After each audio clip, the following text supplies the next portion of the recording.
professor not want to have a start a speech with a question when there are so many good questions to be asked? And an evolutionary biologist, renowned evolutionary biologist, and atheist, Richard Dawkins, would agree. He would say that most of our existential questions can be answered not by myth, but by science. And he holds this true in all of his scientific enlightenment and all of his life's work. Now, let's see, wasn't it working? Okay. Richard Dawkins has lectured. He used to teach at the University of Oxford. He's an English professor, an evolutionary biologist, as I said. He also writes extensively on evolution and the support of atheism.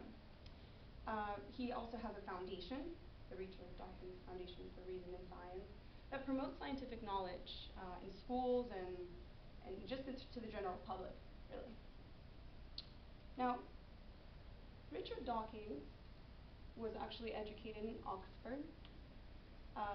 He taught evolutionary biology and zoology at the University of Oxford and also in California. He holds that evolution should be promoted as a fact, not as theory.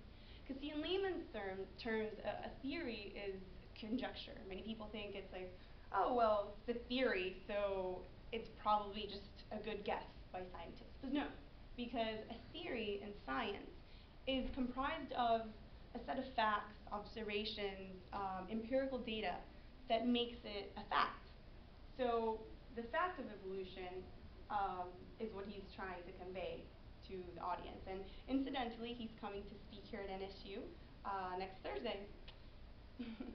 So let's see. Now, even though he is retired, he still writes extensively on evolution and the denunciation of religion in support of atheism. He promotes this theory, this fact of evolution, as he calls it, because he knows that by denunciating religion, it's a positive thing, because really religion tends to be corrosive to science, and vice versa. Science becomes corrosive to religion the more you learn about it. Now, he does make a good case for atheism, and as we all know, most of us have different beliefs, very different beliefs, and oftentimes great disdain arises from these beliefs because just, these opinions clash. And oftentimes there are so many issues that arise, for example, people killing, people dying over beliefs, but in a more day-to-day scope, people worry about other people's salvation, right? But as you can see in this campaign that he launched in England, you can see his two-story bus there. He actually financed and had fundraising for this particular campaign a few years ago in England. I believe it's still going, and as you can see, he's just letting the world know that, hey, you know what? You can let go of these beliefs if you can, because you'll stop worrying so much about other people. You'll stop having these qualms about a judging God or thinking about other people burning in hell because of their beliefs or lack thereof. So it's for the good, of humanity. I mean, everybody's entitled to an opinion and to their beliefs. That's perfectly fine. But just, you have to admit a lot of animosity and a lot of suffering has arisen from these beliefs. Now, he also promotes the coming out of atheists. He has this campaign of coming out, because a few years ago there was this gay rights campaign that promoted gay people from coming out. And of course, this is kind of parallel to atheism, because the more people that come out, the more people realize that there are more of us out there than you think, and we don't fit the stereotype that most people have. We're not monsters.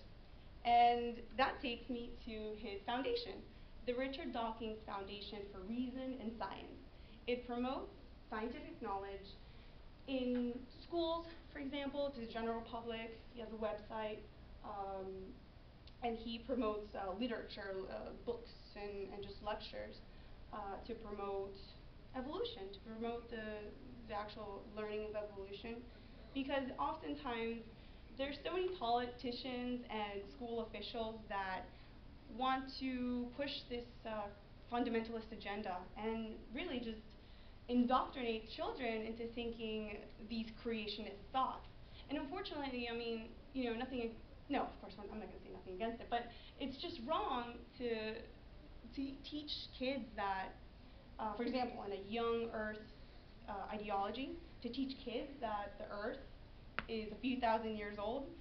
I mean, that is just mind shrinking. We have all of the evidence to know that that is not the case. And to teach children, you know, with amusement parks, that one in, where is it, Illinois, and just in various religious teachings that Adam and Eve were the first two human beings. I mean, that's kind of preposterous because it's like completely skipping over Homo erectus, just straight onto Homo sapien. That's just wrong to me. Now, in sum, Richard Dawkins has given us invaluable scientific research, invaluable scientific discoveries and teachings, and that's what he's leaving to society. A continuation of Darwin's discoveries, Darwin's observations and theories, and he's expanded it onto a more gene-centered approach, kind of an ancestral study, pretty much.